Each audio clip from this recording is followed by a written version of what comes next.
मोक्षमार्गदाता नमो राजचंद्र प्रभुसार उर्वशी समूरे वसो सदा परम आधार। जेणे जाण्यो खरो आत्मा आत्माने अन्य अन्यने अक्षय पूर्ण ज्ञानिते सिद्धने धन्य धन्य छे। अज्ञानतिमिरान्धानां ज्ञानाञ्जनशलाकया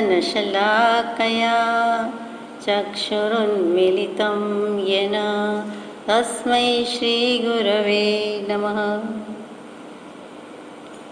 સત્શ્રુતને નમસ્કાર, તારક ત્રિપુટીને નમસ્કાર, અસીમ ઉપકારી આત્માને નમસ્કાર, મહાવિત્રોને નમસ્કાર, મહાવિત્રો સમાન મુરબ્બીઓ મુમુક્ષુને નમસ્કાર. પરમ કૃપાળુ દેવ પ્રણીત વચનામૃતજી અંતર્ગત મોક્ષમાળા શિક્ષા પાઠ 75 ધર્મ ધ્યાન ભાગ 2. ગઈકાલે ધર્મ ધ્યાન ભાગ 1 અને ભાગ 2ની થોડીક શરૂઆત કરી, થોડીક યથાશક્તિ વિચારણા કરી. આજે આગળ જઈએ.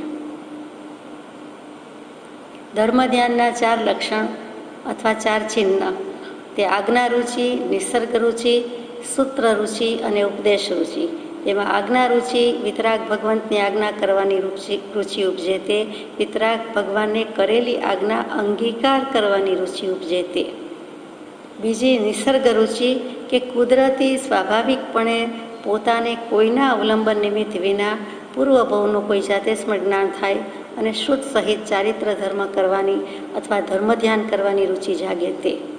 ત્રીજું છે સૂત્ર રુચિ કે શુદ્ધ જ્ઞાન અને અનંત તત્વના ભેદને માટે ભાખેલા ભગવાનના પવિત્ર વચનો એટલે કે શાસ્ત્રો વગેરે ગ્રંથો જેમાં તત્વ ગૂંથાયું છે તેનું શ્રવણ કરવું, મનન કરવું અને ભાવથી પઠન કરવાની રુચિ ઉપજે તે.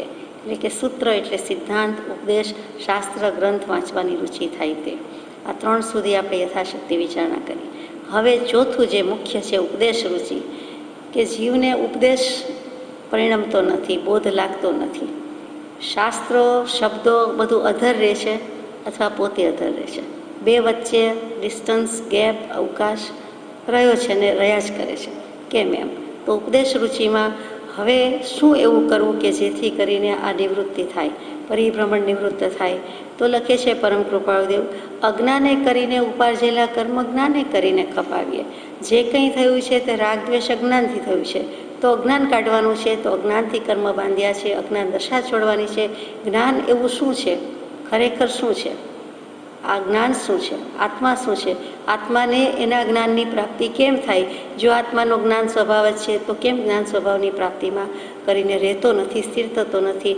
અને શું કામ છે? મૂળ કારણ શું છે? એમ વિચારે છે અને એ પણ જ્ઞાનથી થાય છે. એટલે કે અજ્ઞાને ઉપાર્જેલા કર્મ છે, પણ હવે એવું જ્ઞાન પ્રાપ્ત કરવું, એવું આત્મજ્ઞાન પ્રાપ્ત કરવું. શાસ્ત્ર વાંચીને શાસ્ત્ર જ્ઞાનથી નિવેડો નથી, પણ અનુભવ જ્ઞાનથી છે એમ કૃપાળુદેવ ફરમાવે છે. તો એવું કંઈક કરવું, આત્મજ્ઞાનની પ્રાપ્તિ કરવી. અજ્ઞાને કરીને ઉપાર્જેલા કર્મ જ્ઞાને કરીને ખપાવીએ.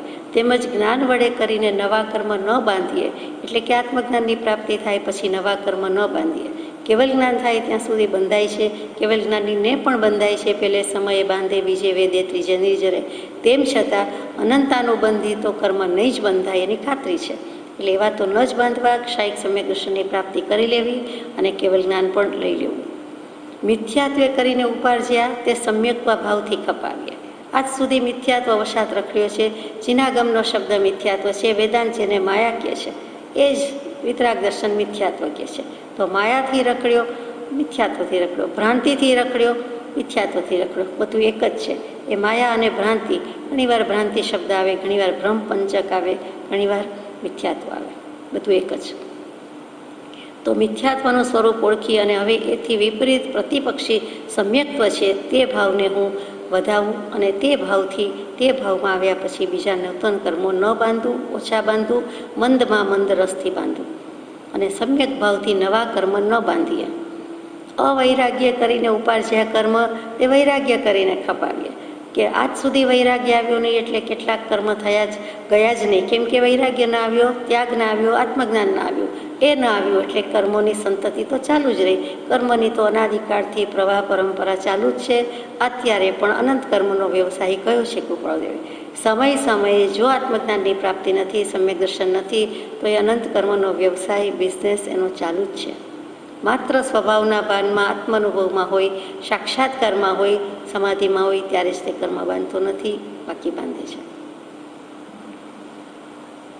તો ક્ષમાધિથી નવા કર્મ ન બાંધીએ અને કશાએ કરી ઉપાર્જ્યા હોય તે કશાય ટાળીને ખપાવીએ. રાગ દ્વેષ અજ્ઞાનીમાં રાગ દ્વેષ કર્યા એટલે કશાય કર્યા, શુભાશુભ ભાવ કર્યા. ક્યાંક શુભ કર્યો એટલે રાગ કર્યો, ક્યાંક અશુભ કર્યો એટલે દ્વેષ કર્યો. તો એ કશાય ભાવથી હું બંધાયો, દંડાયો, હવે મારે દંડાવું, બંધાવવું નથી. તો ક્ષમા જ રાખવી છે. Every which way, by all means, ગમે તે જાઓ, ગમે ત્યાં જાઓ, કરીને આપણને કોઈ શું કરવાનું છે, બહુમાં બહુ 2-4 વાક્ય બાણ જ મારવાના છે. એથી વધારે લગભગ કાંઈ થઈ શકતું નથી. અને સૈદ્ધાંતિક રીતે તો કોઈ એક દ્રવ્ય બીજા દ્રવ્યનું કાંઈ બગાડી શકતું નથી, કરી શકતું નથી. તો પછી ક્ષમા જ રાખ્યા સિવાય છૂટકો નથી, આરોવારો નથી. મુક્તિનો ઉપાય ક્ષમા જ છે. વીરનુંય ભૂષણ છે, સમર્થનુંય ભૂષણ છે, અને જે કંઈ સામું વાળી શકતા નથી એના માટે પણ એ ભૂષણ જ છે, એ જ શોભા છે. તો એનાથી હવે નવા કર્મ ન બાંધીએ. અશુભ યોગે કરી ઉપાર્જ્યા કર્મ, તે કર્મ શુભ યોગે કરીને ખપાવીએ. કેટલાક કર્મ અશુભ વિચારથી કર્યા, અશુભ યોગથી કર્યા, એટલે કે મન વચન કાયાના યોગ અશુભમાં પ્રવર્તાવ્યા, એટલે થયું. તો હવે મારે એવા ખરાબ ભાવ કરવા નથી, ખરાબ વચન બોલવા નથી, ખરાબ કાર્ય કરવું નથી. તો સારા કરવા છે, સારા કરવા છે તો શુભ યોગે કરીને પણ કેટલાક કર્મ ખપે. અશુભ તો ન થાય, તડકેથી છાંયે તો આવે. પછી તો ભગવાનની આજ્ઞા પ્રમાણે એમ શુભાશુભ છેદતા ઉપજે મોક્ષ સ્વભાવ, તે શુદ્ધ ભાવની પ્રાપ્તિ કરવાની છે.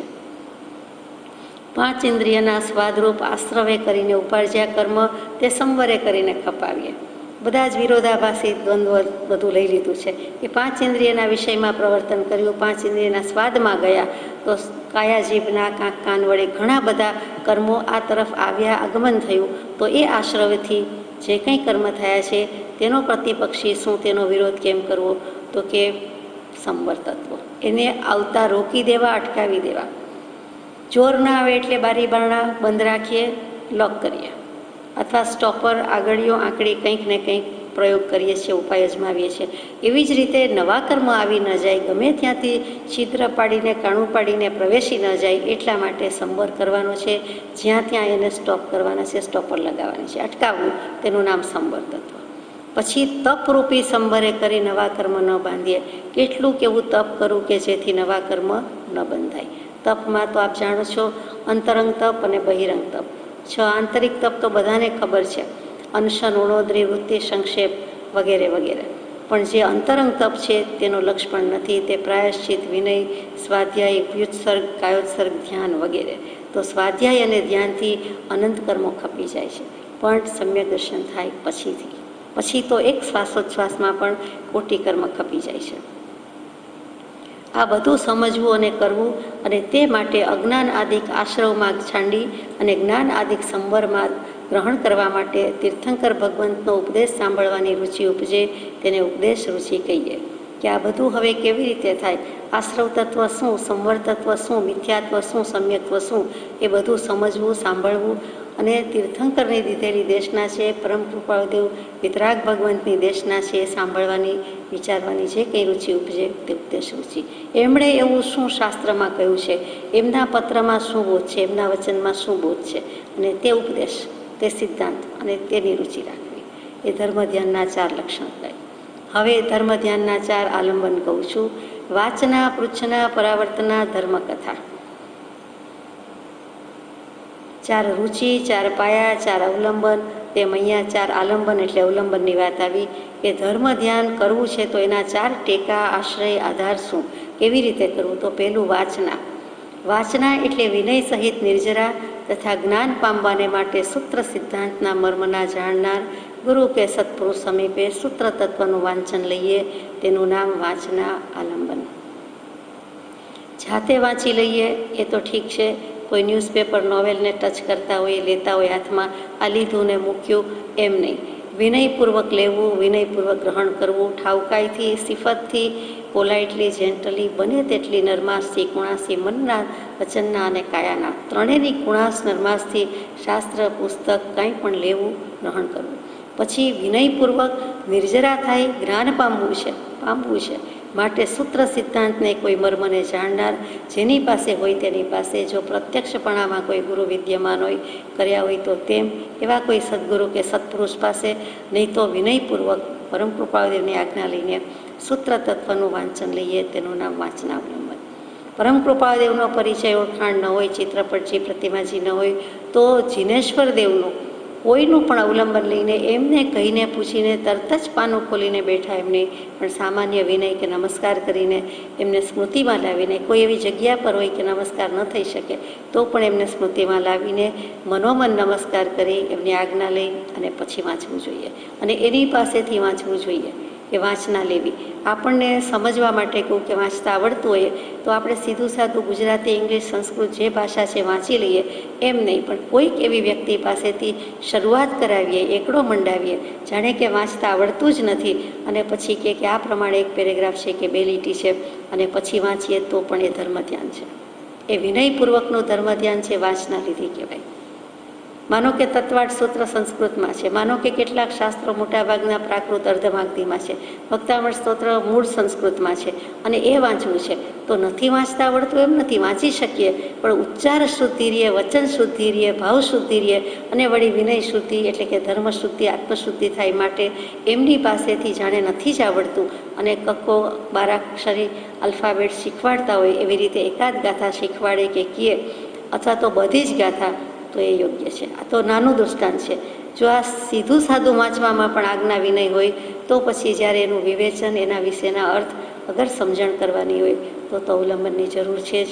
એટલે ત્યાં એમની સમીપે, સદગુરુ કે સત્પુરુષ સમીપે સૂત્ર તત્વનું વાંચન લઈએ તો એ વાંચના અવલંબન. ઘણીવાર આપણે સાંભળીએ છીએ કે અમે એમની પાસેથી વાંચના લીધી. ચતુર્વેદ સંઘમાં સાધુ, સાધ્વી, શ્રાવક, શ્રાવિકા, તો કેટલીક વખત સાધ્વીજી મહારાજ હોય, સાધુ મહારાજ હોય, તો એમની પાસેથી કોઈ વંદન નમસ્કાર કરી અને પછી વાંચના લીધી એમ કે ચાલો હવે મને મંડાવ્યું, હવે પ્રતિક્રમણ મંડાવ્યું, એટલે માંડણી કરી, શરૂઆત કરી, બાંધકામ શરૂ થયું, કન્સ્ટ્રક્શન શરૂ થયું એમ કે આપણને કંઈક હવે ઘડશે, અથવા તો ભક્તામૃત સ્તોત્રની શરૂઆત કરી. અગર તો આત્મસિદ્ધિજી એની વાંચના એમની પાસેથી લીધી. જાતે જે આપણે કહી દઈએ કે સારું છે આત્મસિદ્ધિ મોઢે કરી નાખજો ને, અથવા છપદનો પત્ર મોઢે કરવા જેવો છે, તે ઠીક નથી. કોઈ પણ વ્યક્તિને 3 પાઠ મોઢે કરી લ્યો, 6 પાઠ છપદનો પત્ર કરી દો, આત્મસિદ્ધિજી કરવી એમ ખરેખર શોભતું નથી. શું આજ્ઞા લેનાર ને શું આજ્ઞા દેનાર, પણ આવો બોધ નથી, આવી ખબર નથી. એટલે આજ સુધી અનંતકાળથી આપણે જેમ તેમ રખડતા આવ્યા છીએ, કરતા આવ્યા છીએ અને ત્યાં અંશે સ્વચ્છંદ રહેલો છે. પૃચ્છના અપૂર્વ જ્ઞાન પામવા માટે, જીનેશ્વર ભગવંતનો માર્ગ દીપાવાને તથા શંકાશલ્ય નિવારણને માટે તેમજ અન્યના તત્વની મધ્યસ્થ પરીક્ષાને માટે યથાયોગ્ય વિનય સહિત ગુર્વાદિકને પ્રશ્ન પૂછીએ તેને પૃચ્છના કહીએ. પૂછવાની ના નથી, અને પૂછવું કેવી રીતે, શું કામ પૂછવું, તો બધા હેતુ બતાવે છે. કૃપાળદેવે તો હદ કરી છે, આપણને કદાચ કોઈ હેતુ ખ્યાલ બહાર રહેતો પણ હોય. તો અપૂર્વ જ્ઞાન પામવા માટે જે કંઈ કરવું છે તે અપૂર્વ એવું સમ્યક, તો અપૂર્વ એવું આત્મજ્ઞાન પૂર્વે પ્રાપ્ત કર્યું નથી, માટે અપૂર્વ, જોયું, જાણ્યું, સાંભળ્યું નથી, અધૂરું રહ્યું છે. તો એ અપૂર્વ જ્ઞાન પ્રાપ્ત કરવા માટે આત્માર્થે કરવું છે. બીજાને જ્ઞાન દઈ દેવા માટે, સમજાવી દેવા માટે, સંભળાવી દેવા માટે, દલીલ કરવા માટે, ખંડન મંડન માટે કરવું નથી. માત્ર કહેવું પરમાર્થ હેતુથી રે, મૂળ માર્ગ સાંભળો જીન નો રે, નોય પૂજાદીની જો કામના રે. તો અહીંયા પણ માત્ર જે કંઈ ગ્રહણ કરવું છે, સમજવું છે, તે આત્માને સમજાવવા માટે જ, પોતાના આત્માને સમજાવવા માટે જ કે હે જીવ તું સમજ, હવે સમજ, સ્વરૂપ સમજ, તો અનંત દુઃખનો આરોવારો છે, મોક્ષ મળશે. જીનેશ્વર ભગવંતનો માર્ગ દીપાવાને, માનો કે સમજણ થઈ ગઈ તો જીન પ્રણીત માર્ગ છે, વિતરાગ પ્રણીત માર્ગ છે અને કેવલી પ્રરૂપિત ધર્મ છે, એને દીપાવાનો છે. એ કેમ શોભે, એના કોઈ અવર્ણવાદ ન બોલી જાય, એની કોઈ નિંદા ન કરી જાય, તો એ જવાબદારી આપણા શિરે છે કે આપણું કોઈ વાણી, વર્તન, વ્યવહાર એવો ન હોય કે પરમ કૃપાળુદેવનું નામ ખરાબ થાય અથવા તો એના વિશે અવર્ણવાદ બોલવાનું આવે. અગર તો જૈન ધર્મ વિતરાગ દર્શન વિશે કોઈને કંઈ વાંકું ચૂકું બોલવાનું આવે, વાંધા વચકા કાઢે, તો એ મોટી જવાબદારી છે. એટલે જે કંઈ છે તે માર્ગ દીપાઓ છે. માર્ગની પ્રભાવના શબ્દ નથી લખ્યો કૃપાળુદેવે, દીપાઓ લખ્યો છે. એ છે જ માર્ગ, એને શોભિત કરવાનો છે, શણગાર કરવાનો છે, એ આભૂષિત કરવાનો છે, વિભૂષિત કરવાનો છે. એને લજ્જામાં આવી જાય, ક્ષોભમાં આવી જાય તે કરવાનું નથી. મોટે ભાગે એવું થતું હોય છે. એટલે પછી શંકા શલ્ય નિવારણને માટે માયા, મિથ્યાત્વ વગેરે શંકા શૂળની જેમ ભોંકાય છે, શલ્ય રહ્યા છે કાંટાની જેમ ભોંકાય છે, તો એ કાઢી નાખવાનું છે. મિથ્યાત્વ છે માટે તો આ બધું કરવાનું છે, આ બધી ધમાલ છે, તો એ શલ્ય નિવારણ માટે હું કરું છું. મિથ્યાત્વ જાય, સમ્યક્ત્વ પ્રવેશે આવી જાય એટલા માટે છે. જે કંઈ મારા કાંટા છે, જે કંઈ મારા દોષ છે તે બધા જ, પણ મુખ્યમાં મુખ્ય તે શંકા, મિથ્યાત્વ, માયા વગેરે અને એક નિદાન શલ્ય કહ્યું છે તે નિયાણું બંધાઈ જાય તેના નિવારણ માટે. અને પ્રશ્ન પૂછવાની વાત છે, એટલે કે કોઈક જગ્યાએ કંઈક નથી સમજાતું અથવા તો વિચાર આવે છે, જિજ્ઞાસા થાય છે, પણ શંકાના રૂપમાં ફરી જાય છે, બદલાઈ જાય છે, તો એ શંકાના રૂપમાં રાખવી નથી. જિજ્ઞાસા સુધી વાંધો નથી, શંકા રૂપે નહીં. અને તેમજ અન્યના તત્વની મધ્યસ્થ પરીક્ષાને માટે સામા પાસે તત્વ છે કે કેમ, હું આજ સુધી સમજ્યો છું એ બરાબર છે કે કેમ, એમાં મેળવણ કરવાની જરૂર છે, ઉમેરવાની જરૂર છે, કે એમાં કંઈ અજ્ઞાનવશાત જે અસમજણ છે એ બિલકુલ છેકી નાખવાની છે, ભૂંસી નાખવાની છે, છેદ ઉડાડવાનો છે.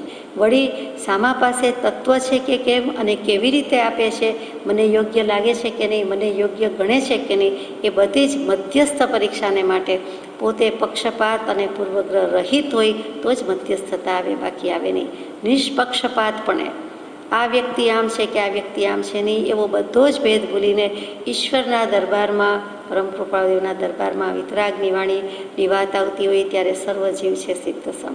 એટલો સમય તો આપણને રે સર્વજીવ છે સિદ્ધસમ, હર હંમેશ ન રહે તો કંઈ નહીં. તો તે વખતે તદ્દન તટસ્થતાથી, મધ્યસ્થતાથી યથાયોગ્ય વિનય તો કયો જ છે. પછી ચાલશે એમ નહીં, યથાયોગ્ય વિનય કરી ગુરુવાદિકને પ્રશ્ન પૂછીએ, તેને પૂછના કહીએ. હું પૂછી શકું અથવા મને જાણવું છે, આપ કહેશો, અથવા અત્યારે અનુકૂળતા છે, એ તો વિનયનો પહેલો જ પ્રશ્ન આવે.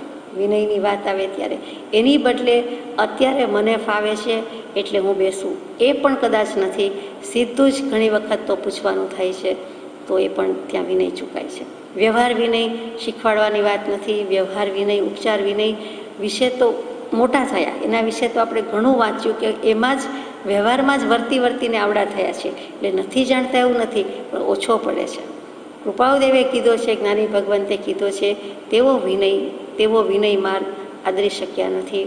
ભૂત ભવોની ભૂલ પણ વિનય તત્વની, સદગુરુના વિનય તત્વની રહી ગઈ છે. સદગુરુ તત્વના ઓળખાણની ભૂલ રહી અને પછી યથાયોગ્ય વિનય કરી શક્યા નથી. તો ત્રીજું છે પરાવર્તના. પૂર્વે જીનભાષિત સૂત્રાર્થ જે ભણ્યા હોઈએ તે સ્મરણમાં રહેવા માટે નિર્જરાને અર્થે શુદ્ધ ઉપયોગ સહિત શુદ્ધ સૂત્રાર્થની વારંવાર સજ્જાઈ કરીએ, તેનું નામ પરાવર્તના અવલંબન. પરાવર્તના એટલે આપણી સીધી સાદી ભાષામાં રિવિઝન. વિઝન ખુલ્યું હોય, દૃષ્ટિ પ્રગટી હોય તો એ રિવિઝન કરે ને, આમ જુઓ તો રિવાઇઝ કરે ને, નહીતર ખોટે ખોટું ફરી ભણ્યા કરે. તો પૂર્વે જીન ભાષિત સૂત્રાર્થ જે ભણ્યા હોય તે સ્મરણમાં રહેવા માટે જે કંઈ ભણી ગયા આ ભાવમાં પણ તે યાદ રહે, ભૂલી ન જઈએ. મોટા થતા જઈએ તે દિવસે ભૂલી નહીં જાય, પણ યાદ રહે એટલા માટે, એટલે કે પુનરાવર્તન કરીએ, ફરી રિવાઇઝ કરીએ. નિર્જરાને અર્થે શુદ્ધ ઉપયોગ સહિત, કે હવે કંઈક પ્રાપ્તિ થઈ, કંઈક વિઝન ખુલ્યું તો વધારે કર્મોની નિર્જરા થાય. એટલે શુદ્ધ ઉપયોગ સહિત અને શુદ્ધ સૂત્રાર્થની વારંવાર સજ્જાઈ એટલે બીજું કાંઈ નથી, સ્વાધ્યાય. ગુજરાતી સંસ્કૃતમાં જે શબ્દ સ્વાધ્યાય છે તેને જ પ્રાકૃતમાં અર્ધમાગધીમાં સજ્જાઈ કહેવાય છે. સજ્જાઈ એટલે આપણને એમ હોય કે માત્ર ગાવાનું કોઈ પદ કે કાવ્ય, તો એમ નથી. સજ્જાઈ એટલે સ્વાધ્યાય જ છે. આજે આત્મસિદ્ધિની સજ્જાઈ કરી તો બધાને થાય કે સજ્જાઈ કરી એટલે આત્મસિદ્ધિને થોડી સજ્જાઈ કહેવાય, 8 યોગ દૃષ્ટિની સજ્જાઈ કહ્યું હશે, એમ નહીં. સજ્જાઈ કહેતા સ્વાધ્યાય ગમે તે વસ્તુને કહેવાય કે આજે સામાયિક પ્રતિક્રમણની સજ્જાઈ કરી, સ્વાધ્યાય કર્યો. એટલે આ રીતે વારંવાર રિપીટેડલી પુનરાવર્તન ભલે લાગે, અમુક શબ્દો અમુક વાક્ય તો પુનરાવર્તન થયા જ કરવાના છે. આત્મા શબ્દ છે એ તો નહીં પામીએ, છેક સુધી નહીં પામીએ, કેવલ જ્ઞાન નહીં લઈએ ત્યાં સુધી આત્મા શબ્દ તો રહેવાનો જ છે. પછી પણ આત્મા તો રહે જ છે સિદ્ધાત્મા તરીકે. એટલે સમજવાનું છે કે આ તો અનંતકાળથી છે અને અનંતકાળ સુધી સાથે રહેવાનું છે. માટે ગમે તેટલું પુનરાવર્તન થાય, પરાવર્તન કહ્યું છે, ફરીથી વિચારવું. ચોથું, ધર્મકથા. વિતરાગ ભગવાને જે ભાવ જેવા પ્રણીત કર્યા છે તે ભાવ તેવા લઈને, ગ્રહીને, વિશેષે કરીને, નિશ્ચય કરીને, શંકા, કંકા અને વિતિકિચ્છા રહિતપણે પોતાની નિર્જરાને અર્થે સભા મધ્યે તે ભાવ તેવા પ્રણીત કરીએ તેને ધર્મકથાલંબન કહીએ. વિતરાગ પ્રભુએ જે ભાવ જેવા પ્રણીત કર્યા છે, શુદ્ધ ભાવે શુદ્ધ ઉપયોગમાં શુદ્ધ ભાવ પ્રણીત કર્યા છે. તે ભાવ તેવા લઈને, તે તો દશા ન હોય તો ક્યાંથી આવે? શુદ્ધ ભાવ તે જ પ્રમાણે. એટલે ત્યાં શું કહેવું છે કે જેમ છે તેમ જે રીતે કીધું છે તેનો જ આધાર લઈને, મીઠું મરચું ભભરાવીને નહીં, કંઈ મેળવણ નાખીને નહીં, ઓછું વધતું કરી નહીં, એટલે જીન માર્ગથી વિપરીત કે ઓછું અધિક પ્રરૂપણા કરવી નહીં.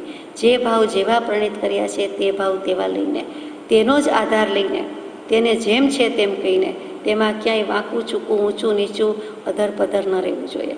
એટલે એ ભાવ ક્યારે સમજાય? પોતે સમજ્યો હોય તો સમજાય, બાકી સમજાય નહીં. તે પ્રમાણે ગ્રહણ કરવા, પછી ગ્રહીને, પકડીને, માન્ય કરીને, ચાલીને, ભગવાનનો બોધ છે એના બોધે કહેવાય છે, એના બળે કહેવાય છે. પોતાનું જોર નથી, હું કહું છું એમ નહીં, મારા ભગવાને કીધું છે, વિતરાગ વાણી છે અને એટલા માટે કહેવાય છે. અને એના પ્રત્યે જે કાંઈ અંશે પણ રુચિ, પ્રીતિ, આસક્તિ પ્રગટી હોય એટલે એ સમજવા માટે કહીએ છીએ, બાકી નહીં. અને વિશેષ કરીને નિશ્ચય કરીને પાક્કો નિર્ધાર કરી દેવો કે આમ જ છે, રાગ આને જ કહેવાય, દ્વેષ આને જ કહેવાય, એમ જ સમજાય છે. અને પછી દૃઢતા કેવી? તો કે નિશ્ચય કરીને પાક્કો નિર્ધાર. વધનારો તે ક્ષણિક નહીં, કરો અનુભવો નિર્ધાર. તો એ તો ખબર પડે જ ને, આત્મા નિત્ય છે, માનો કે નહીં, માનીએ કે નહીં, પણ અત્યારે જે બોલે છે, સાંભળે છે કે આત્મા નથી તો કોણ છે?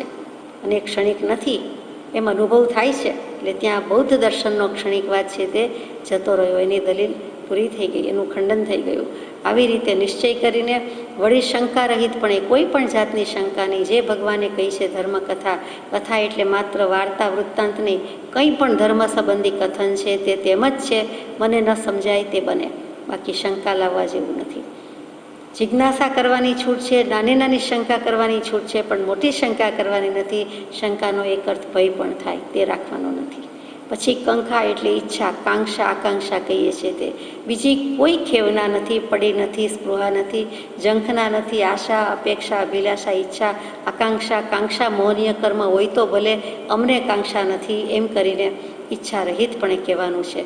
અને વિતિક ઈચ્છા રહિતપણે એટલે કે માન પૂજાની ઈચ્છા પણ નથી, આભવ પરભવની પણ નથી, કોઈ પણ ઈચ્છા નથી, મોટા થવાની, મોટા કેવડાવવાની, કાંઈ જ નહીં. અને ત્રીજું, વિતિક ઈચ્છા રહિત. વિતિક ઈચ્છા એટલે પારિભાષિક શબ્દ છે વિચિકિત્સા. સાચો શબ્દ સંસ્કૃત ગુજરાતીમાં વિચિકિત્સા અને પ્રાકૃતમાં શાસ્ત્રોમાં વિતિક ઈચ્છા થઈ ગઈ. વિતિક ઈચ્છા એટલે પણ શંકા, સંદેહ.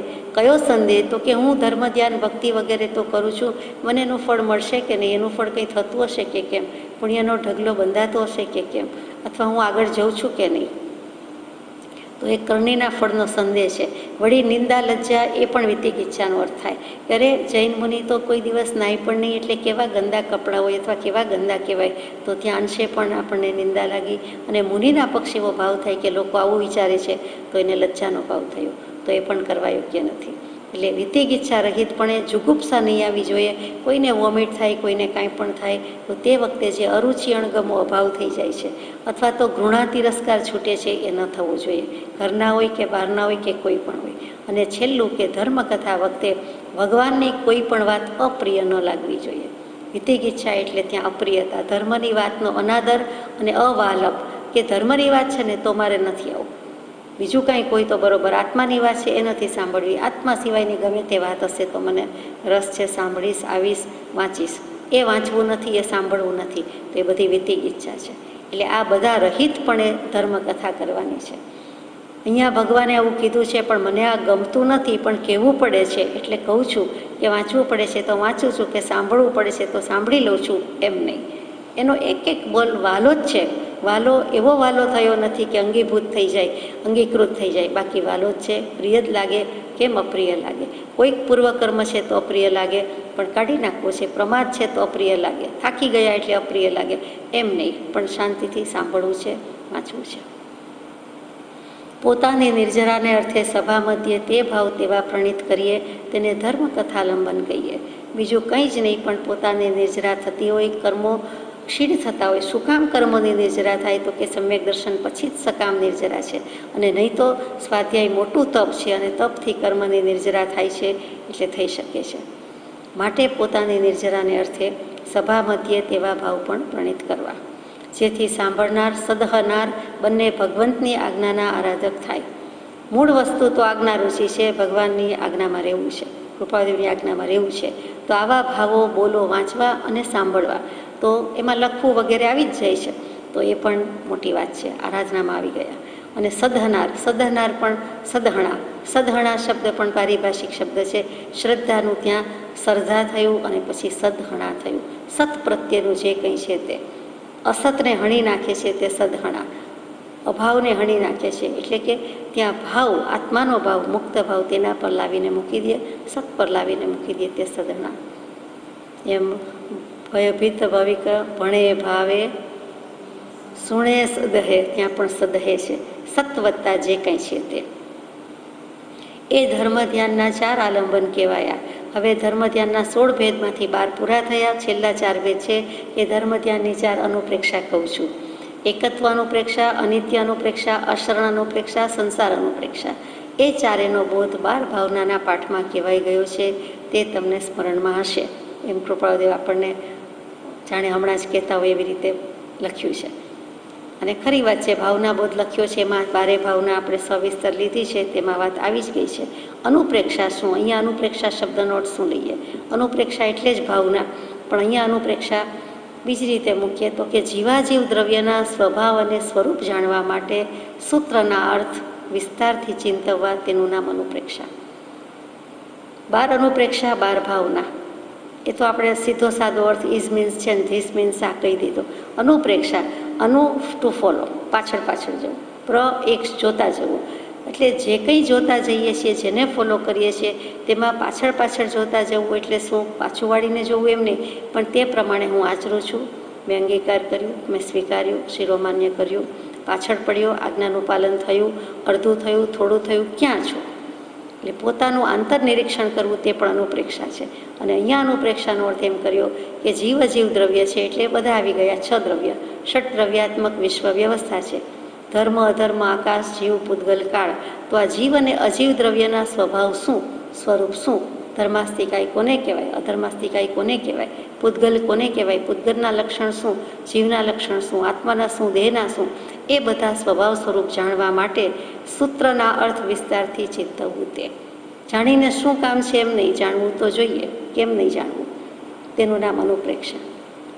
એ એકલી અનુપ્રેક્ષાનો અર્થ થયો. અહીંયા પહેલી અનુપ્રેક્ષા લીધી, એકત્વ અનુપ્રેક્ષા. સર્વભાવથી ઉદાસીન્ય વૃત્તિ કરી, અપૂર્વ અવસરમાં ગાઈએ. સર્વ સંબંધનું બંધન તીક્ષ્ણ છેદીને અપૂર્વ અવસરમાં ગાઈએ. ક્યારે આવશે? તો કે એકત્વ પર આવ, બધેથી ભાવને છૂટો કર, આત્માને છૂટો કર અને માન. સગા જે સંગભાવ જ લાવે છે તેનો પણ સંગ છોડ, અને પોતે જે દુર્જન વચ્ચે વસેલો છે, પાડોશી વચ્ચે છે, દેહ દેહાદિક ભાવ, ક્રોધ, માન, માયા, લોભ, કશાય તો સાથે જ છે. એ તો જ્યાં જઈએ ત્યાં સાથે લઈ જઈ શકીએ તેમ છે. પણ તે બધાથી છૂટવું, તે સંગભાવથી છૂટવું. કઈ રીતે? કેવી ભાવનાથી? હું એક છું, હું એક આત્મા છું, હું અસંગ છું, સર્વથી જુદો, ન્યારો, નિરાળો, હું એકમાત્ર આત્મા છું. બધાની વચ્ચે બેઠેલા વસતા હોવા છતાં, બધી પ્રવૃત્તિ કરતા હોવા છતાં, બધી ક્રિયામાં રમમાણ દેખાતા હોવા છતાં, પોતે પોતાને, પોતાની જાતને એકલો માને, એકલો તારવીને રહે, તો એકત્વ અનુપ્રેક્ષા છે.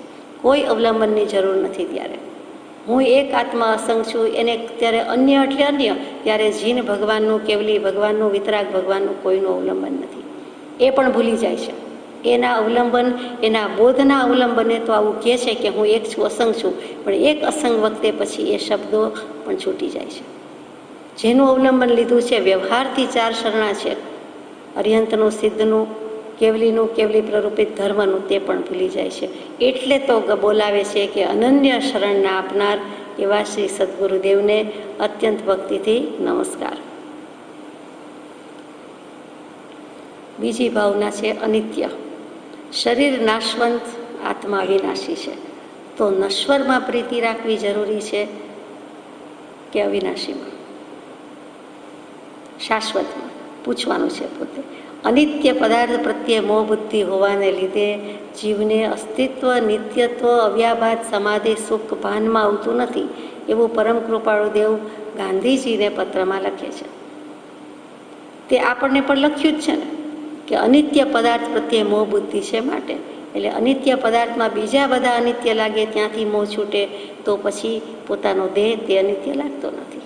અને તે અનિત્ય લાગે તો પછી હિત હિત હિત આત્મનું કલ્યાણ જ છે.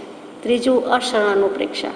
કોઈ અનિત્ય પદાર્થ મને બચાવી શકે એમ નથી. અશરણ ભાવનામાં આપણે વાંચ્યું છે, વિસ્તારથી વાંચ્યું છે અનાથી મુનિ શ્રેણિક રાજામાં, કે હું કેમ અનાથ હતો, હું કેમ અશરણ? તો કે કોઈ બચાવી શક્યું નહીં, કોઈ બચાવી શકતું નથી. તો એ અનાથતા નહીં, અશરણતા નહીં. પરાત્માનો નાથ થયો ત્યારે થયું કે હવે હું અશરણ ભાવના ભાવીને અનાથતામાંથી સનાથતામાં આવ્યો. તો એ અનિત્ય પદાર્થ છે એ ક્યાંથી બચાવી શકે? ચોથી ભાવના છે સંસાર અનુપ્રેક્ષા. એમાં તો કાંઈ કહેવા જેવું નથી. સંસારમાં રહ્યા બેઠા છીએ, 4 ગતિરૂપી સંસાર છે. 4 દિશામાં બધે ફેરફાર કરાવ્યા કરે છે, ફર્યા કરે છે, હેરવે છે, ફેરવે છે, અહીંથી ત્યાં ને ત્યાંથી ત્યાં. એનો એ આત્મા રિસાયકલ થયા કરે છે, એનું એ પાણી ફર્યા કરે તેમ. એટલે આત્માના સંખ્યામાં વધઘટ થતી જ નથી, પણ 4 ગતિમાં ફર્યા કરે છે. સિદ્ધાર્થમાં થાય તો પણ આત્માની તો વસ્તી ગણતરીમાં કોઈ ફેર પડતો નથી, કેમ કે આત્મા રૂપે તો છે જ, એનું અસ્તિત્વ છે જ, ત્યાં પણ ગયું એવું તો છે જ નહીં. સિદ્ધાર્થમાં, મુક્તાત્મા છે જ. આ 4 ભાવનામાં 12 ભાવના સમાય છે. અને પાયાની 4 ભાવના પણ ધર્મ ધ્યાન માટે અનુપ્રેક્ષારૂપ છે. મૈત્રી, પ્રમોદ, કરુણા અને માધ્યસ્થ, એ 4 ભાવના અથવા ઉપેક્ષા ભાવના એ પણ આમાં જ આવી જાય છે. એટલે મુખ્યમાં મુખ્ય કૃપાળુદેવે ધર્મ ધ્યાનની અહીંયા 4 અનુપ્રેક્ષા મૂકી છે. તો આ રીતે ધર્મ ધ્યાનના 16 ભેદ પૂરા થાય છે. હવે શિક્ષા પાઠ 76, ધર્મ ધ્યાન ભાગ 3. ધર્મ ધ્યાન પૂર્વ આચાર્યોએ અને આધુનિક મુનીશ્વરોએ પણ વિસ્તારપૂર્વક બહુ સમજાવ્યું છે.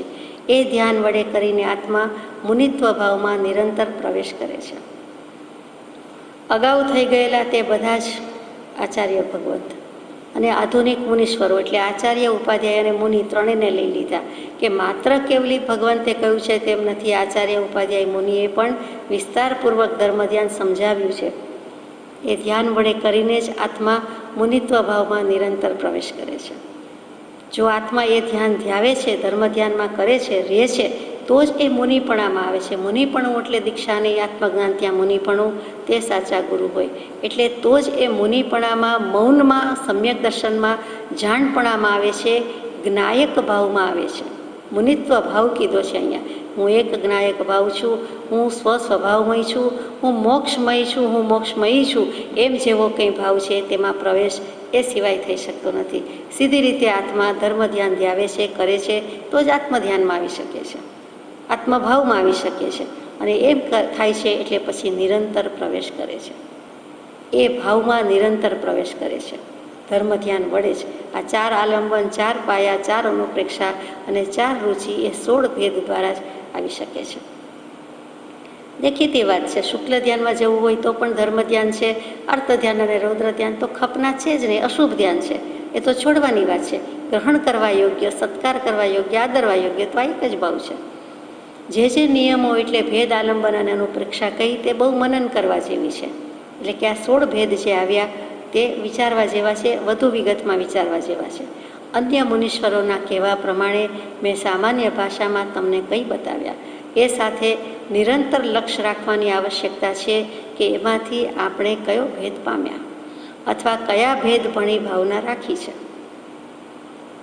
એ 16 ભેદમાંનો ગમે તે ભેદ હિતસ્વી અને ઉપયોગી છે, પરંતુ જેવા અનુક્રમથી લેવો જોઈએ તે અનુક્રમથી લેવાય તો તે વિશેષ આત્મલાભનું કારણ થઈ પડે.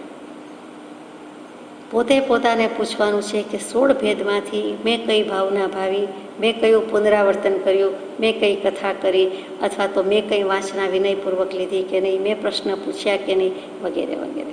મને રુચિ છે કે નહીં, સાચા અર્થમાં રુચિ છે કે પછી કોઈ બીજી બધી શોખ પ્રવૃત્તિ હોય એમાં એક શોખ છે, પોતે પોતાને પૂછવાનું છે. અને બધા જ હિતસ્વી અને ઉપયોગી હોવા છતાં ક્રમ પ્રમાણે લેવાય તો વિશેષ આત્મલાભનું કારણ છે. ક્રમનું ઘણું મહાત્મ્ય બતાવ્યું છે. એટલે અહીંયા જે કંઈ કરવું તે ક્રમથી લેવું. કે 1, 2, 3, 4માં એક ઓપ્શનમાં નીકળી જાય ને એક ભૂલાઈ જાય ને એક વાંચવામાં રહી જાય તો આચરવામાં તો રહી જ જાય, તો એમ ન ચાલે. ક્રમથી વ્યવસ્થિત રીતે નિયમિત રીતે કરવાનું છે. સૂત્ર સિદ્ધાંતના અધ્યયનો કેટલાક મુખપાઠે કરે છે. તેના અર્થ તેમાં કહેલા મૂળ તત્વો ભણી જ જો તેઓ લક્ષ્ય પહોંચાડે તો તે કંઈક સૂક્ષ્મ ભેદ પામી શકે. મુખપાઠ તો ઘણા કરે છે. સૂત્ર સિદ્ધાંતના અધ્યયનો મુખપાઠ એટલે કેટલા બધા કરે, આખું વચનામૃતજી કોઈ મોઢે કરી દે તેટલું મુખપાઠ કરનારા છે. નથી એમ નહીં, આખી દ્વાદશાંગી 11 આગમ મોઢે હોય એવા આજે પણ હશે. મળી છું કોઈને એટલે છે કોઈને મોઢે, પણ પછી શું તો કે પછી તેનો અર્થ અને તેમાં કહેલા મૂળ તત્વ ભણી જો લક્ષ્ય પહોંચાડે તો મૂળ વસ્તુ જ બાકી રહી જાય. મૂળ વસ્તુ એટલે આત્મા જ બાકી રહી જાય છે. અપ્પાણમ વોસિરામી, આત્મા છું એમ કહેવાની બદલે હું આત્મા છું, અસ્તિત્વ ભાવની બદલે આત્મા છું મંતર જાદુ મંતર થઈ જાય છે. આત્માને જ ભૂલી જાય છે. અને આત્માને ભૂલીને કરે એ મૂળ તત્વનો લક્ષ્ય ક્યાંથી પામે? મૂળ વસ્તુ જ ભૂલી જાય છે. એવું બને પણ એવું બને છે. પછી ધીસ ધેટમાં આ તે પહેલાંમાં ખંડન મંડનમાં અને મુખપાઠ હોય તો એનું અંશે પણ ગર્વ ગૌરવ આવ્યા વિના અથવા તો કમ્પીટ થયા વિના રહેતું નથી. અથવા એ ન થાય તો પણ એમાં જે મૂળ ભાવ કીધો છે, કોની પાસેથી વાસના લીધી, કોની પાસેથી અભ્યાસ કર્યો, જેની પાસે કે જેની પાસેથી કર્યું તેને આત્મજ્ઞાનની પ્રાપ્તિ હતી કે છે. જો એમ હોય તો બનવા જોગ છે કે પોતાની પાત્રતા હોય તો કદાચ પામી જાય, નહીં તો કેવી રીતે પામે? દીવે દીવો પ્રગટે, મૂળમાં હોય કૂવામાં હોય તો હવાડામાં આવે, તો મૂળમાં હોય તો આવે. એટલે મૂળ તત્વ અને આદિ પુરુષ કહીએ છીએ, પુરાણ પુરુષ કહીએ છીએ. એટલે ત્યાં મૂળ તત્વ જ આવ્યું કે મૂળમાં જ જો વાંધો હોય તો ક્યાંથી મેળ પડે? અને તો કદાચ, એટલે કદાચ નથી લખ્યું પણ કંઈક લખ્યું છે કે કંઈક સૂક્ષ્મ ભેદ પામી શકે. એટલે સામે પક્ષે બળિયા હોય, બળવાન ગુરુ હોય, પ્રબળ હોય, એમનો પુરુષાર્થ પણ પ્રચંડ હોય તો પણ પોતે સૂક્ષ્મ ભેદ પામી શકે, કંઈક પામી શકે, પોતાની યોગ્યતા હોય તે પ્રમાણે પામી શકે એમ કહે છે. કેળના પત્રમાં પત્રની જેમ ચમત્કૃતિ છે તેમ સૂત્રાર્થને માટે છે. જેણે કેળનું વૃક્ષ કયો કે જે કહેવાતું હોય પાંદડા કયો નજીકથી જોયા છે, કેળના પાન, એમાં પણ જેણે ઉખેડવાની મહેનત કરી હોય અથવા તો કોઈને ઉખેડતું જોયું હોય, પોતે જાતે ઉખેડ્યું હોય તો સૌથી સારું. એને ખબર છે કે એક પડની નીચે બીજું પડ, જેવું ઉખેડતું જાય તેમ બીજું ત્રીજું નીકળ્યા જ કરે. કેટલા નીકળે આપ વધારે જાણો, પણ નીકળ્યા જ કરે. એમ થાય કે કેટલા બધા છે હશે, આ કેવી રીતે રહેલા છે? ઉપરથી તો એક જ દેખાય છે, બહુમાં બહુ 2 કદાચ દેખાય પણ વધારે દેખાતા નથી. તો એવી જ રીતે કોઈ પણ શબ્દમાં, સૂત્રમાં, સિદ્ધાંતમાં ખૂબ જ અર્થ રહેલા છે. એક સત્પુરુષના વાક્યમાં, શબ્દમાં કૃપાળદેવે કહ્યું છે એટલે કહું છું કે અનંત આગમ રહ્યા છે. એક આગમ આખું નહીં, અનંત આગમ જેમાં રહ્યા છે એવા સત્પુરુષનો એક વાક્ય છે, એક શબ્દ છે. એટલે એક શબ્દ જ પરિણામ પામે તો આપણે પામી ગયા, એ અર્થમાં પણ કહેવાયું છે. એ ઉપર વિચાર કરતા નિર્મળ અને કેવળ દયા માર્ગનો જે વિતરાગપણી તત્વબોધ છે તેનું બીજ અંતઃકરણમાં ઉગી નીકળશે. આ કહેવાનું કારણ શું છે તો કે એના ઉપર વિચારણા જાગે છે, વિચાર કરે છે. મૂડી હોય તો વેપાર થાય. ઘણા કે વિચાર આવતા નથી, કેમ નથી આવતા? તો બ્રહ્મચારીજીએ જવાબ આપ્યો છે કે મૂડી હોય તો વેપલો થાય. કાંઈક તારી પાસે હોય તો તું બિઝનેસમાં રોકી શકે, થોડુંક કંઈક કેપિટલ રાખી શકે, થોડુંક કંઈક ફ્લોટિંગ હોય વગેરે વગેરે, થોડુંક સેવિંગ હોય અને ઇન્વેસ્ટમેન્ટ થઈ શકે. પણ તારી પાસે કાંઈ જ નથી તો એટલે કહે છે કે શાસ્ત્રનો વિચાર કરો, પુસ્તકમાં વચનનો વિચાર કરો. વિચાર કરતાં નિર્મળ ભાવ કેમ થાય છે તો કે જ્ઞાની પુરુષના વચન હોવાથી આવડે કે ન આવડે આપણને, પણ યથાશક્તિ યથામતી વિચારણા કરતાં પણ જ્ઞાન સાચું છે, જ્ઞાની સાચા છે એટલે આપણા કોટી કર્મ ખપે છે. સત્સંગમાં કોટી કર્મ ખપે છે તે આ રીતે પણ છે. સાચો સત્સંગ હોય કે ન હોય પણ જ્ઞાની પુરુષ સાચો છે અને જ્ઞાની પુરુષના વચન સાચા છે એ અવિરત અસંદિગ્ધ સત્ય છે. અને તેથી તેને જેમ છે તેમ વાંચતા વિચારતા પણ આપણા કર્મોની નિર્જરા થાય છે. તો સમ્યક દર્શન પછી અગર તો એવા કોઈ જ્ઞાતા પાસે તો કેટલા બધા કર્મ ખપે. પ્રભુશ્રીજી પાસે કોઈક આવ્યું અચાનક 5-10 જણા, ઘણીવાર રોજ અવતાર છે. એક વખત એવા 5-10 જણા આવ્યા તો કે આ બધા અજાણ્યાને કેટલો લાભ થઈ ગયો, આજે એમના કોટી કર્મ ખપી ગયા. તે વખતે પ્રભુશ્રીજી સત્સંગ ફરમાવતા હતા અને એ વખતે એને બીજાને કાંઈ ભાન નથી. એને પ્રતીતિ થઈ કે કંઈક આશ્રમ છે, કંઈક જ્ઞાની પુરુષ છે, કૃપાળુદેવ છે, પહેલી જ વાર આવ્યા, સાંભળીને આવ્યા કોઈ પાસેથી, અને તેમાંથી તો કે સત્સંગમાં બેઠા તો એને કર્મ ખપી ગયા. ભલે પોતાના ભાવ પર છે, એ વખતે પોતાના ભાવ મુખ્ય છે, તેમ છતાં એને જે પ્રતીતિ કે શ્રદ્ધા થઈ, કાંઈક પણ થઈ કે કંઈક સાંભળવા જેવું છે કે કંઈક દર્શન કરવા જેવું છે, તો એનાથી પણ એના કર્મ ખપે છે. એમાં જે વંચાય છે તે જ્ઞાન છે, જ્ઞાનીના વચન છે, પામેલાના વચન છે, તેથી તેને નિર્જરા થાય. અનેક પ્રકારના શાસ્ત્ર અવલોકનથી, તત્વબોધથી, પ્રશ્નોત્તરથી, વિચારથી અને સત્પુરુષના સમાગમથી પોષણ પામીને વૃદ્ધિ થઈને વૃક્ષ રૂપે થશે. એને બીજ વવાઈ જાય તે આનું નામ, કે એના અંતઃકરણમાં ઉગી નીકળશે. બીજ તો વાવ્યું છે એમ ઘણીવાર જ્ઞાની પુરુષો કહે, કૃપાળુદેવ પ્રભુશ્રીજી કહે, બ્રહ્મચારીજી પણ કહે, પણ જુદી રીતે કહે. તો તે વખતે બીજ પડી ગયું, પણ ભૂમિ સાફ હોય તો બીજ પડ્યું કહેવાય. એમાં યથાયોગ્ય સમયે વરસાદ, સિંચન, પાણી, પોષણ મળે તો એ ઉગી નીકળે. એટલે વરસાદના પાણીની જેમ સિંચનની રૂપે અહીંયા કહી દીધું, બિયારણ ખાતરની રૂપે કીધું કે એ વળી જો શાસ્ત્રના અવલોકન કરે, પ્રશ્નોત્તર કરે, વિચારે અને સત્પુરુષનો સમાગમ કરે તો તેને પોષણ મળશે અને વૃદ્ધિ થઈને વૃક્ષ રૂપે થશે. સમ્યક દર્શનનું બીજ થઈ જાય તો વૃક્ષ એટલે કેવલજ્ઞાન રૂપી વૃક્ષ થાય. નિર્જરા અને આત્મપ્રકાશ રૂપ પછી તે વૃક્ષ ફળ આપશે. પછી અનંતા કર્મની નિર્જરા થઈ જાય અને આત્મપ્રકાશ, જેમ જેમ હું સૂક્ષ્મ વિચારથી ઊંડો ઉતરું છું તેમ તેમ તમારા તત્વના ચમત્કારો મારા સ્વરૂપનો પ્રકાશ કરે છે. ત્યાં પોતાને પોતાનું સ્વરૂપ નહોતું સમજાયું, એ સમજાઈ ગયું, એનો પ્રકાશ થઈ ગયો. આત્મજ્ઞાન થયું, કેવલ જ્ઞાન થયું. પછી વૃક્ષ ફળ આપશે. કયું ફળ આપશે? તો કે અત્યારે આ જગતમાં, આ સિઝનમાં કેરી સર્વોત્કૃષ્ટ ફળ મનાય. એ જ કેરી, આમ્ર ફળ, આંબો જે કહેતા હોય તે જ મોક્ષને પણ એની જ ઉપમા અપાય છે. ત્યાં મોક્ષને નાળિયેરની ઉપમા આપી નથી, મોક્ષને કેરીના ફળ સાથે સરખાવ્યું છે. અમૃત ફળ છે, આત્માનું ફળ છે, તે કેરી જેવો સ્વાદ અને એની જ સાથે સરખાવેલું છે. આપણે પૂજામાં ગાઈએ છીએ ખરું, રાયણને સહકારવાલા. તે સહકાર એટલે આંબો, આંબાનું ઝાડ, કેરીનું ઝાડ.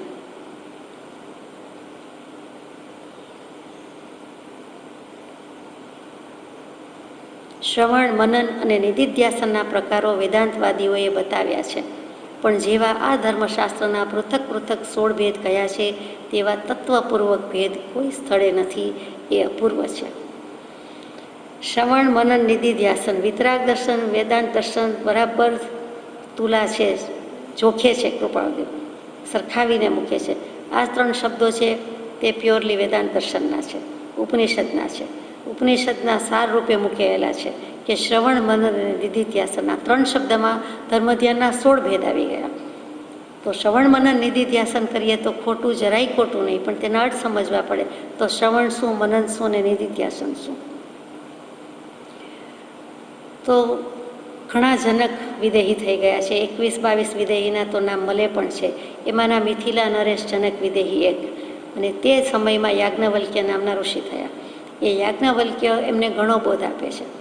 આત્મા સંબંધી જનકની ઘણી જિજ્ઞાસા છે. પોતે જનક વિદેહી છે, પણ વિદેહી થતાં પહેલાં કે થયા પછી જે ગણો તે, થતાં પહેલાંની વાત લઈએ તો તે વખતે યાજ્ઞવલ્ક્ય બોધ આપતા આપતા આત્માનું સ્વરૂપ શું, આત્માનું સ્વરૂપ શું એમ કહેતા બહુ ટૂંકમાં વાત કરું છું. આત્મા કેવો છે તો બધી રીતે કહેતા સમજાવતા, આત્મા ઇન્દ્રિયો છે, આત્મા મન છે, આત્મા વિષય છે, આત્મા શું છે? તો આત્મા આ બધું જ નથી. પછી છેલ્લે સમાધાનમાં શું આવ્યું કે ન ઇતિ નેતિથી સમાપન કર્યું. આવો નથી, તેવો નથી. હકારાત્મક વાત ન મૂકી, બધી જ નેગેટિવ વાત મૂકી, નિષેધાત્મક વાત મૂકી, અને આવો નથી, તેવો નથી. એટલે જનક રાજાને એટલું ગોખાઈ ગયું, હું પણ આત્મા છું અને મારું તો કાંઈ જ નથી. કારણ કે આ બીજી જ બધી રીતે નેતિ આવ્યું છે. એટલે સમજે છે, સ્વીકારે છે કે હવે આખી મિથિલા નગરી બળી જાય તો પણ મારું કંઈ બળતું નથી, કારણ કે મારું કાંઈ છે જ નહીં. હું એક અસંગ અવિનાશી આત્મા જ છું, બીજું કાંઈ નથી. અને અવિનાશી આત્મા છું એ પોઝિટિવ બોધ થયો. એટલે અજર છું, અમર છું, અવિનાશી છું, તે બધું પોઝિટિવલી સ્પીકિંગ, તો તેને તે ભાન થઈ ગયું છે. અને ત્યાર પછીની દશા કોઈ ઓર છે. એક તો દેહ છતાં દેહાતીત દશા, અને એમાં પાછા યાજ્ઞવલ્ક્ય મળ્યા. તો કે હવે ખરેખર આત્મજ્ઞાન પામ્યો કે દેહાતીત દશાને પામ્યો. એ જ યાજ્ઞવલ્ક્ય ઋષિ છે, મુનિ છે, બધાને સમજાવે છે. પણ છેલ્લે પોતાનો વારો પણ આવે છે કે હવે મારે જવાનો આ ઘર ખાલી કરવાની વેળ આવશે. હવે શું? તો સંન્યસ્તાશ્રમ, બ્રહ્મચર્યાશ્રમ, ગૃહસ્થાશ્રમ, અને પછી વાનપ્રસ્થાશ્રમ, અને પછી સંન્યસ્તાશ્રમ. તો કે મારે ગૃહત્યાગ કરવો છે, સર્વસંગ પરિત્યાગ કરવો છે. બંને પત્ની હતા, બંનેને બોલાવે છે, મૈત્રેયી અને કાત્યાયની. મૈત્રેયીને કહે છે અને કાત્યાયીને પણ કહે છે. કાત્યાયની છે એ ઘર રખું ગૃહિણી છે. ઘર, વહીવટ, રસોડું, કારબાર, સંતાન, સંપત્તિ વગેરે વહીવટ કરે છે, સંભાળે છે. મૈત્રેયી છે એ ગુરુપત્ની જેવા, એટલે પોતાના સાચા અર્થમાં ધર્મપત્ની કે સહધર્મચારિણી હોય તેવા છે. તેને પરમાર્થમાં પૂરો રસ છે, એને આ વ્યવહારમાં રસ નથી. એટલે બંને ભાગ પડી ગયા, એક વ્યવહાર, એક પરમાર્થ. પણ પોતાનું શું? પોતાને વધુ સમય મળે અને આ બધાથી નિવૃત્તિ લેવી છે, એટલે છોડીને ચાલી નીકળે છે. ભાગ પાડવાની વાત આવી તો કે આટલું તમારું, આટલું તમારું. ત્યારે મૈત્રેયી વિચારમાં પડે છે. કાત્યાયીને બધું ઓકે કહી દીધું, ઓકે કરી દીધું. મૈત્રેયી કહે છે કે હું આપની ધર્મપત્ની, હું સહધર્મચારિણી. પૂછે છે તો કહે છે હાજી. તો પછી તમે આ બધો ત્યાગ કેમ કરો છો? તો કે બધેથી નિવૃત્ત થવું છે, આરંભ પરિગ્રહથી નિવર્તી જવું છે. આ ગાય સુખ આપતી નથી, ગાયનું દૂધ સુખ આપતી નથી. આટલા વર્ષ એની પાસેથી કામ લીધું, સેવા લીધું, અને હવે કહો છો કે એ શું કામના છે? તો એનાથી તો કામ સર્યું. તો એનું કામ નથી, આનું કામ નથી, અમારું કામ નથી, સંતાનનું કામ નથી, અને છોડીને ચાલી નીકળવું છે. તો એમ કેમ? તો કે છે યાજ્ઞવલ્ક્ય કે આ કોઈ વસ્તુ મને સુખકારી લાગી નથી અને મને સુખ આપ્યું નથી. મારે એવા સુખની શોધમાં છું ને જવું છે કે જ્યાં કાંઈ ન હોય છતાં સુખ તો છે જ. ખાતરી છે કે એ સુખ છે? ખાતરી જ છે. બીજાને ખાતરી બંધાવી છે, ગળે બંધાવી છે, પણ એના માટે આ ઉપાય સાધન છે, છોડીને ચાલી નીકળવું છે. પછી મૈત્રેયી પૂછે છે કે જો તમને એ વસ્તુથી સુખ ન થયું ને ન લાગ્યું, તો મને એ વસ્તુથી સુખ લાગે? મારે પાછળથી આમાંથી સુખ શોધવાનું છે? જેમાં છે નહીં એમાંથી શોધવાનું છે? મને એ ધન સંપત્તિ સંતતિથી શું સુખ મળે? મને જોઈતું નથી, નોટ ઇન્ટરેસ્ટેડ. હું તમારી સાથે આવું છું. સાથે લઈ જવાય ને તો સંન્યાસીની થાવ, બીજી રીતે થાવ, સાધ્વીજી થાવ, પણ હું તો છોડી દઉં છું.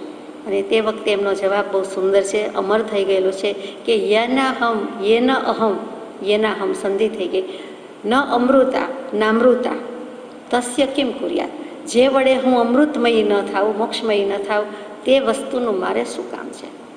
તે સગાવાલાનું મારે શું કામ છે? તે જળ પદાર્થ કે ચેતનવંતા પદાર્થનું મારે શું કામ છે? હું પણ છોડી દઉં છું. ત્યારે યાજ્ઞવલ્ક્યજી પાસે કોઈ જવાબ નથી, નિરુત્તર છે. એ નિરુત્તર રહ્યા. આટલો બોધ આપીને એનું કામ એણે સાધી લીધું, એ છોડીને ચાલી નીકળ્યા. મૈત્રેયી પણ ચાલી નીકળ્યા અને બંને આત્મકલ્યાણ કર્યું. ત્યાં ઉપનિષદની વાત બૃહદારણ્યક ઉપનિષદમાં બહુ જ સુંદર મૂકેલી છે, અમર થઈ ગયેલી વાત છે. અને ત્યાં યાજ્ઞવલ્ક્ય આટલો બોધ આપીને એમ કહે છે કે હે રે મૈત્રેયી, હે તો નહીં પણ રે મૈત્રેયી, આત્મા દૃષ્ટવ્ય, જોવા યોગ્ય છે, દેખવા યોગ્ય છે, શ્રોતવ્ય, સાંભળવા યોગ્ય છે, નિધિધ્યાસિતવ્ય, આત્મા નિધિધ્યાસ કરવો જોઈએ, આત્માનું નિધિધ્યાસન કરવું જોઈએ. આ ત્રણ વસ્તુ છે તે વેદની શ્રુતિ છે. 391 અને 551માં પત્રમાં કૃપાળુદેવે આ વાત વચન મૂક્યું છે. અહીંયા પણ મૂક્યું છે. શ્રવણ, મનન અને નિધિધ્યાસનના પ્રકારો વેદાંતવાદીઓએ બતાવ્યા છે. આ વેદાંતવાદી એ યાજ્ઞવલ્ક્યજી, અને જેનાથી મિથિલા નરેશને આટલો બોધ લાગી ગયો તે, અને મૈત્રેયી પણ ચાલી નીકળ્યા તે. તો આત્મા સાંભળવો જોઈએ, મનન કરવો જોઈએ, નિધિધ્યાસન કરવું જોઈએ. તેમાં તો દૃષ્ટવ્ય પણ મૂક્યું છે. તો આત્મા દેખાય છે ક્યારે, કોને? તો કે જે ધર્મ ધ્યાનના 16 ભેદમાં વાત આવશે, શુક્લ ધ્યાનના 4 ભેદમાં વાત આવશે, એ વાત આ શ્રવણ મનન નિધિધ્યાસનમાં પૂરેપૂરી સાંગોપાંગ યથાર્થ જેમ છે તેમ છેક કેવલ જ્ઞાન સુધી લઈ જાય તેવી આવતી નથી. એમ અહીંયા કૃપાળુદેવનું કહેવાનું હોય તેમ સમજાય છે. તો શ્રવણ મનન નિધિધ્યાસન શું? આત્મા સાંભળવો કેવી રીતે?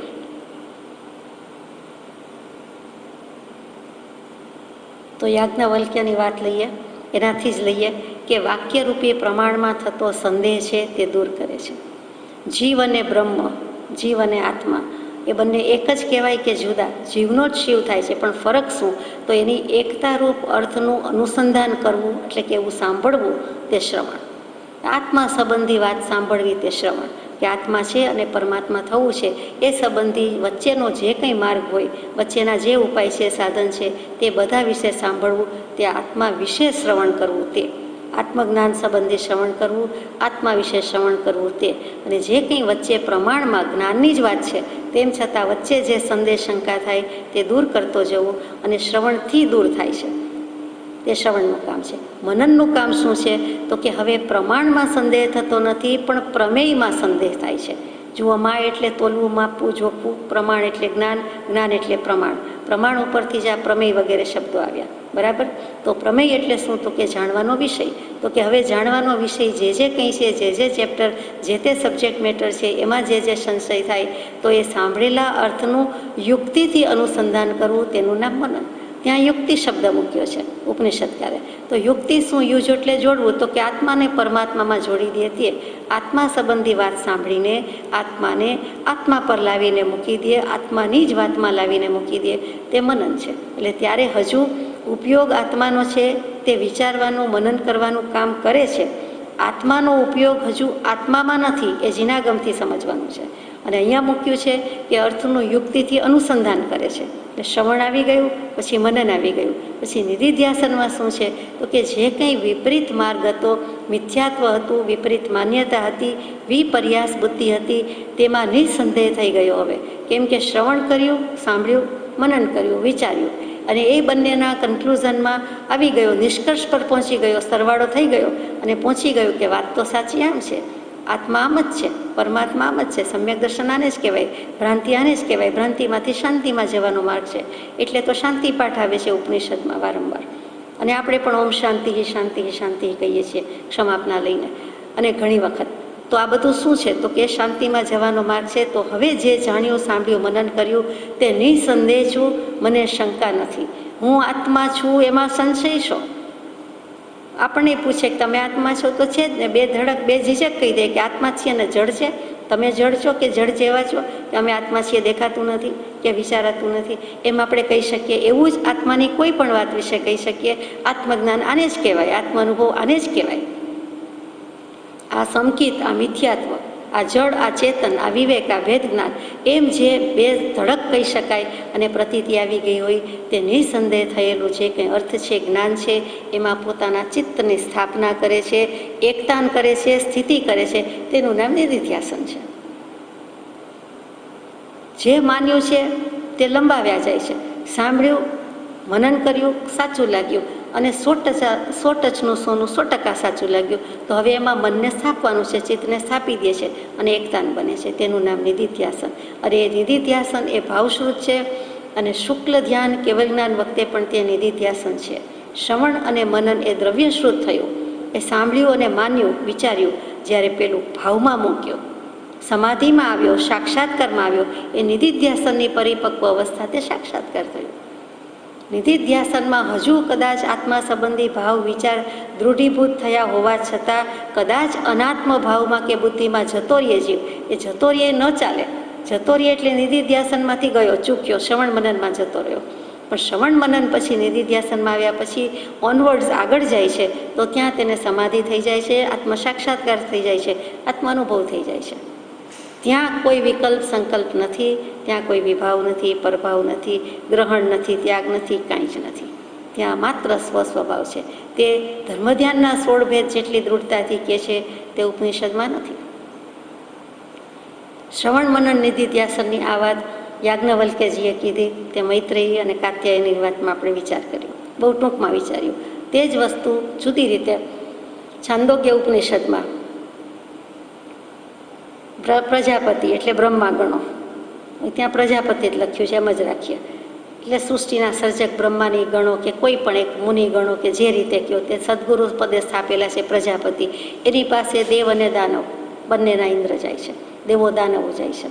દેવો એટલે સુર અને અસુર એટલે દાનવ. દાનવ પણ ખરેખર તો જીનાગમ પ્રમાણે હલકી કોટીના દેવ જ છે. આપણે દાનવ ભલે કહીએ પણ નિમ્ન કોટીના દેવો છે. દેવો દાનવો એટલે કે સુરાસુર, અને એ બંને પહોંચ્યા. અને પ્રજાપતિને કહે છે કે આત્માની વાત કરો, આત્માની વાત કયો. પ્રજાપતિને એમ થાય છે કે પરીક્ષા લેવા જેવી છે, એટલે એ પછી પાછું કહે છે તે આપણે વિચારીએ. પહેલાં તો કે અમને આત્મા બતાવો, આત્મા કેમ દેખાય, આત્મદર્શન કેમ થાય.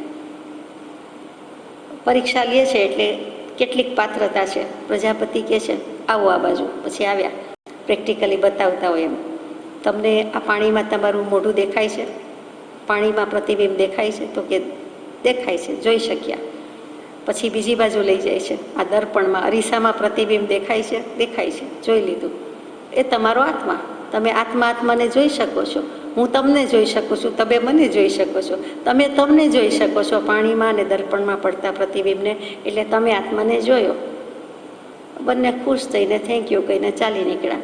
પછી અસુર જે છે, દાનવ છે, એણે તો બરાબર પકડ્યું કે મેં મને જોયો એટલે આ શરીર જે દેખાણું તે જ ને, તે જ આત્મા, એટલે દેહ એ જ આત્મા. એટલે દેહની બને એટલી કાળજી રાખે, શણગારે, આડું અવડું પહેરાવે, ઉડાડે. દાનવ એવા જ હોય, અસુર એવા જ હોય. એ બધી કુતૂહલ પ્રિયતા જે કંઈ છે, ચિત્ર વિચિત્રતા છે, રંગબેરંગીપણું છે, બધા જ બધું ભાવ કર્યા, વસ્ત્રમાં, અલંકારમાં. એટલે એણે દેહને આત્મા એક જ માન્યા. ત્યાં વાત પૂરી થઈ ગઈ.